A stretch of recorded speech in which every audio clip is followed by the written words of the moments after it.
மா விளைச்சலுக்கு பாத்தீங்கன்னா விவசாயிகள் ஒட்டுமொத்தமா பாதிச்சிருக்காங்க தமிழ்நாடு முழுக்கங்க.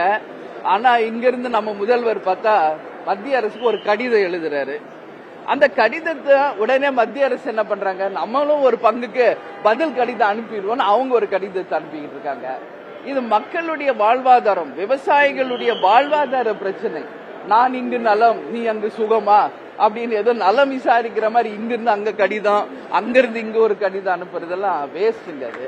அதனால விவசாயிகளின் வாழ்வாதாரத்தை காக்க உடனடியாக தமிழக அரசு இன்னைக்கு நம்ம பக்கத்து மாநிலங்களான ஆந்திரா, கர்நாடகால என்ன டிசிஷன் எடுக்கிறாங்களோ அந்த மாதிரி டிசிஷன் எடுத்து நம்ம விவசாயிகளை காப்பாற்றணும்னு சொல்லி தமிழக அரசை கேட்டுக்கிறேன். மத்திய அரசும் இதுல செவி சாய்த்து விவசாயிகளை காக்க வேண்டியது அவர்களுடைய கடமை.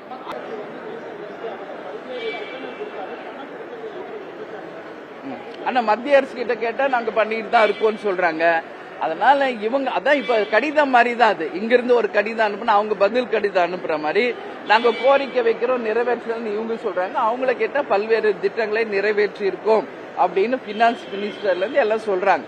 ஆனா இதுல பாதிக்கப்படுவது மக்கள் தான். அதனால அடுத்த ஆள் மேல சாக்கு போடாம நம்ம மக்கள் நமக்கு ஓட்டு அளித்து நம்மளை ஆட்சியில் அமர்த்திய நம்ம மக்களுக்காக தமிழக அரசும் மத்திய அரசும் இணைந்து மக்களை காப்பாற்றணும் நான் கேட்டுக்கிறேன். நன்றி, வணக்கம்.